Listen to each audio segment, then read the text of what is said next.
Et yo les geekos, les geekous. Les geekous. Les geekous. Comme annoncé après la vidéo room tour de la nouvelle salle de collection de Rodrigue, qui, vous le savez, a la plus grosse collection Seigneur des Anneaux de France.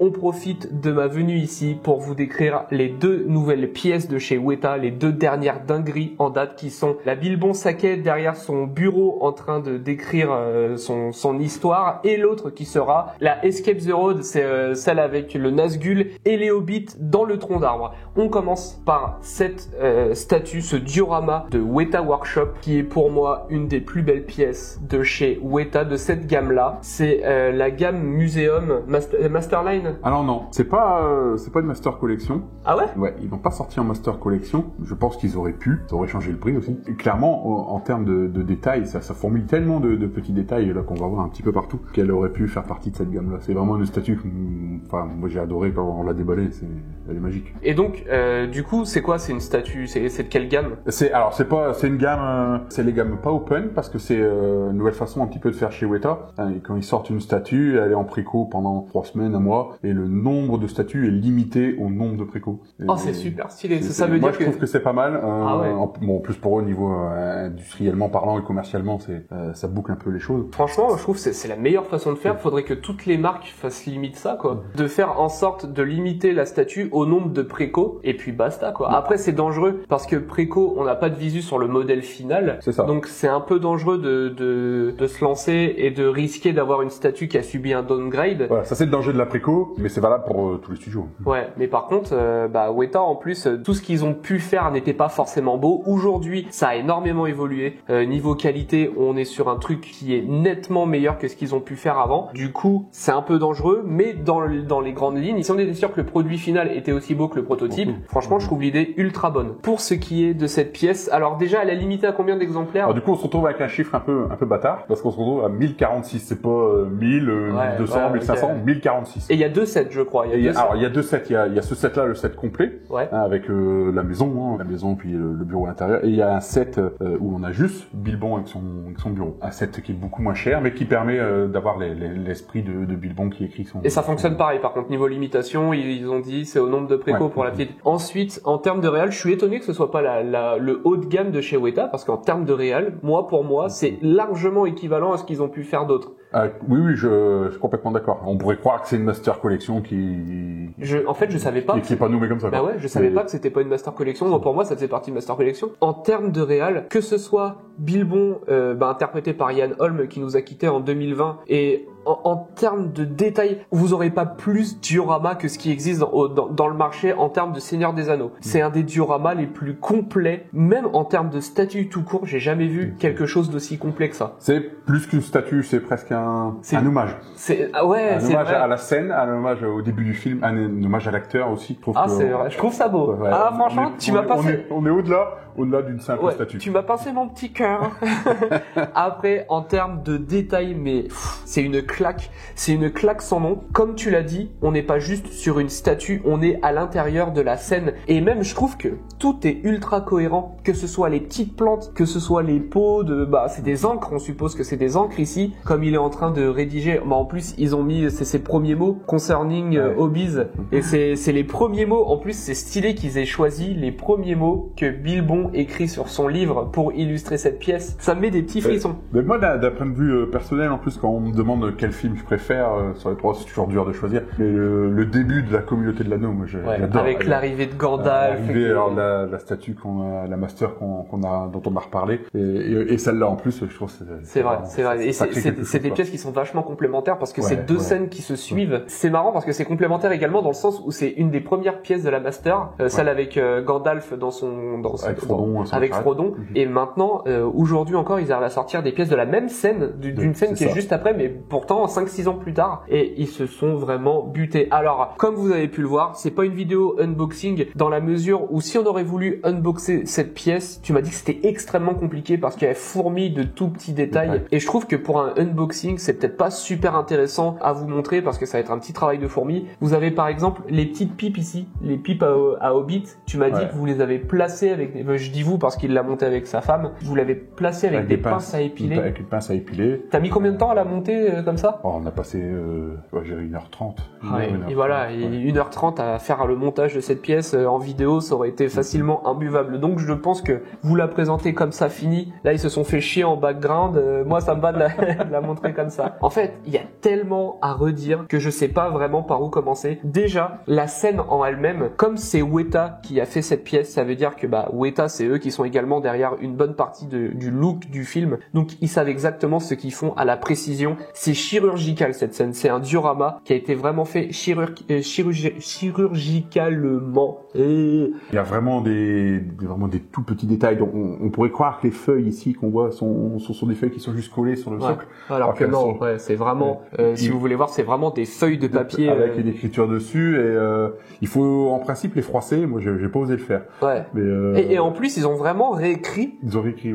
C'est tout ce que vous pouvez voir dans les films, quoi. Il y a même des trucs avec des dessins de libellules, parce qu'on sait que Bilbon, il est vraiment, il aime la nature, il aime les bestioles, les trucs qu'il croise, et il fait des dessins de tout. Et ce qui est stylé, c'est que là, vous voyez, c'est une scène, c'est un diorama, mais l'arrière est également à voir. Si on retourne ici, ils ont vraiment été jusqu'à reproduire la maison de Bilbon. Oh là, j'avais pas vu ce côté-là, c'est trop beau. Là déjà, j'ai vu, il y a une taupe. Il y a une taupe là. Les maisons de Hobbit, c'est fait dans la terre. Dans la terre, il y a également des taupes. Là, il y a une taupe qui sort du côté de la maison, c'est trop stylé. J'avais pas vu ce côté-là de la statue. C'est trop beau, c'est trop joli. Il y a un escargot, je crois, quelque part. Ouais, là, il y a un petit escargot, ça c'est pareil, c'est des trucs à placer.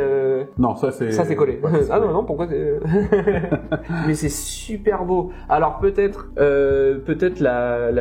les branches et tout est un peu entremêlé. Ça fait un peu fouillis, mais on s'en fout, c'est l'arrière de la pièce. Déjà, c'est bien d'avoir proposé quelque chose. Après, toutes les les feuilles de laurier, les petites fleurs, là c'est du lierre. Ouais. Après, voilà, les fougères, c'est trop beau. Et puis ouais, ils ont fait vraiment une fenêtre, c'est du plexiglas, je pense. Je veux pas toucher pour pas faire une trace, mais ça a l'air d'être du plexiglas ou quelque chose du genre. C'est la pièce avec le plus de détails que j'ai vu de ma vie, très honnêtement. C'est d'ailleurs quand on la prend en photo, c'est une pièce qu'on peut prendre en photo si on veut faire de l'extérieur. Exactement. Pour donner l'impression de. Et même sur le dessus, à travers la fenêtre. Même sur le dessus, ils ont fait un début de tuiles. Ça, c'est vraiment comme si on avait pris la scène, qu'on avait découpée au scalpel, la maison de Bilbon, et qu'on avait soulevé pour regarder ce qui se passait dedans. Ça fait vraiment cet effet ça fait vraiment autopsie de scène, et je trouve ça vraiment incroyable, quoi. Et puis Ian Holm en termes de réal, il est parfait, quoi. Ouais. En termes de finesse de peinture, ils ont fait toutes les petites rides, le grain de la peau, la plume, même la pose. La pose, j'aime également beaucoup. Bilbon, c'est quelqu'un qui est assez dégourdi, assez coquin et tout, et du coup, un peu précieux. Ouais, c'est ça, un peu rêveur aussi. Et je trouve que cette pièce, ça fait vraiment tout en un, quoi. C'est vraiment dingue. Si vous aimez Le Seigneur des Anneaux, si vous aimez surtout la comté, si vous aimez un peu le début du premier film, où c'est le moment le plus féerique, le plus magique et tout. C'est ça. Ouais, moi j'adore. C'est la première demi-heure, 3/4 d'heure du film. C'est vraiment une représentation d'une scène importante, en fait. On a vraiment l'image quand on voit la statue, on voit les films, en fait. C'est exactement ça. On repense tout de suite aux scènes du film et on a quasiment envie d'aller se mettre devant la télé. Mais c'est vrai qu'en regardant ça, moi je me dis qu'un truc, c'est j'ai limite envie de lancer le film pour regarder si vraiment Weta ils se sont butés à tout refaire comme ça de A à Z. Mais je m'arrête, mais il y a le tapis ici, tout a vraiment été découpé. Enfin, c'est des fous, le tapis avec. Là, je suppose que les pièces, comment elles s'enlèvent, comment elles s'enclenchent. De manière générale, il y a des aimants ou c'est des pegs. Il y a des aimants. Il peut y avoir des aimants. Je peux peut-être en montrer une petite ici, par exemple là. Le 4 livres, hop. Ouais, et puis les livres, ils se sont vraiment butés à faire des livres qui ont différentes textures. Ils ont fait des livres épais, des petits livres, des grands livres, et ils ont aussi différentes textures, les livres. Ouais, tout à fait. Ah, franchement, c'est vraiment du bon boulot, ça. Oh, et l'aimant, Le bureau est pas aimanté, donc lui, il s'installe. c'est juste posé. Ouais, c'est juste posé. D'accord. Un peu comme le chevalet. Le chevalet, là. Ça. Ok. Et alors, les plumes, les pipes, là, c'est installé soi-même, la fleur, là, qui Ouais. monte. Par contre, le vase, lui, il est fixé. Ouais, le vase est fixé. Et à l'arrière du bureau, là, je sais pas si on va voir ici, mais à l'arrière, ici, vous avez plein de livres qui vont jusqu'au bout. Ouais, qui traînent un peu partout. Et... un peu dans l'esprit. Mais ouais, c'est ça. Lui, c'est un rat de bibliothèque. Ouais, c'est un rat de bibliothèque, donc il va être toujours à beaucoup lire. Et ce qui est stylé, c'est que la pièce telle que vous la regardez, en principe, quand vous allez l'exposer, ça va être comme ça. Ils ont fait des livres jusqu'au bout. Ils ont vraiment donné un max de détails jusqu'au bout pour être sûr que peu importe dans quel angle on va regarder cette pièce, c'est vraiment la scène reproduite de A à Z. C'est une pièce qu'il faut, pour moi, c'est ce que j'ai fait d'ailleurs, installer sur un plateau tournant parce qu'il faut pouvoir la tourner et la voir dans tous les sens. Tout est intéressant. Ouais. Évidemment, il y a l'axe principal, mais le reste l'est aussi. En fait, cette pièce-là, ça fait partie des pièces que vous pouvez regarder. Vous allez la voir, vous allez la monter, vous allez passer devant une fois, vous allez regarder, tu repars, tu reviens, tu découvres de nouveaux trucs. Ouais. Tu repars, tu reviens, tu dis putain ça j'avais jamais fait gaffe non plus. C'est ça, ouais, exactement. Et puis toi, au sein de ta collection qui est énormissime, c'est une pièce que tu vas encore découvrir avec le temps, avec le temps. Même là, regarde la peinture, on voit les coups de pinceau là sur toute. On voit même un endroit où il y a une bougie, la trace un peu de les traces. Ah ouais, ici là, ouais, ici, hein. exact. Je sais plus si j'en ai une. Ouais, là aussi. Ah ouais, tu vois, j'avais pas vu. On voit effectivement la flamme qui a brûlé un peu le mur. Ça. Ouais, c'est ça. Et il y a du détail. Et ce qui est bien, alors on a déjà Ian Holm qui est parfaitement sculpté, peint et tout sans problème, mais on a quand même un petit dessin de Martin Freeman en Hobbit jeune. Et c'est super d'avoir conservé ce clin d'œil parce que du coup, c'est le même personnage. Et en termes de prix, il a combien ce duo-là? Alors de mémoire, autour de 1150, je crois. Franchement, alors je sais pas ce que vous allez penser, ça va être 2 poids 2 mesures. Il y a des personnes qui vont préférer pour 1100 € avoir une statue format 1/3, un gros truc, une grosse statue avec beaucoup de prestance, beaucoup de présence également. Ouais. Et là, on tombe sur un duo comme celui-là, qui est peut-être pas super grand. Toi, effectivement, vu que... moi, je suis fan du 1/6. Voilà. J'adore le 1/6, ça permet d'en avoir beaucoup. Et je trouve que c'est la taille qui va bien, parce que moi, un tiers, tu sais que j'aime pas beaucoup, c'est trop grand pour moi. Mais chacun ses goûts. Hein, mais... Demain, je te dis, je t'offre un Legolas 1/2 Infinity. Je vais le prendre. Évidemment que je vais le prendre, mais bon, niveau scale, ça me fait chier. Si vous êtes surtout fan des Hobbits et de l'univers de la comté qui est vachement verdoyante, vachement féerique et tout, si vous êtes surtout fan du début de l'épopée de l'anneau, je pense que cette pièce-là, c'est la masterpiece à avoir, très clairement. Ouais.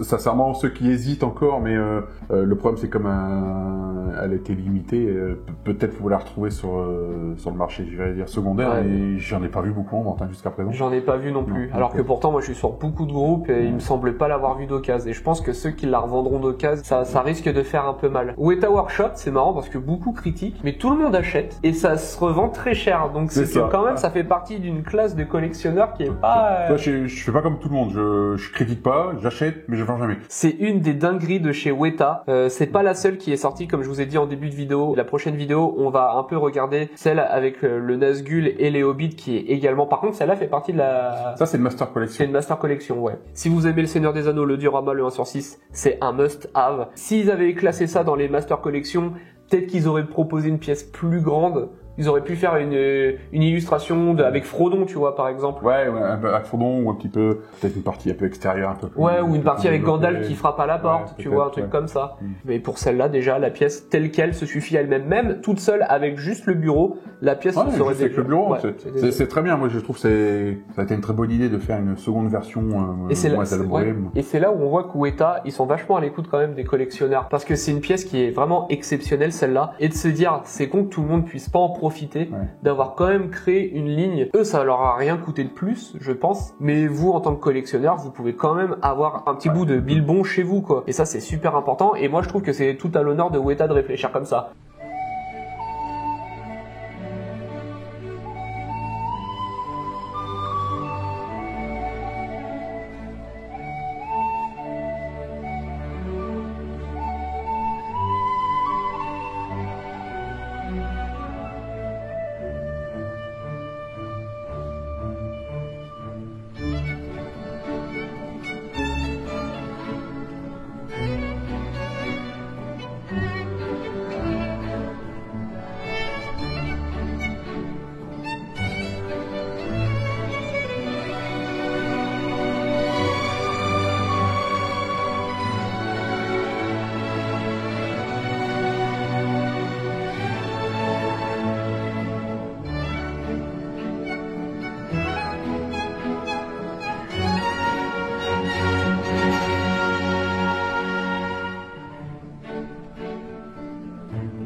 Bah en tout cas, félicitations pour Merci. cette pièce de dingue. Je suis content qu'elle soit chez toi et ce que t'as précommandé, je pense que je vais venir l'unboxer avec toi.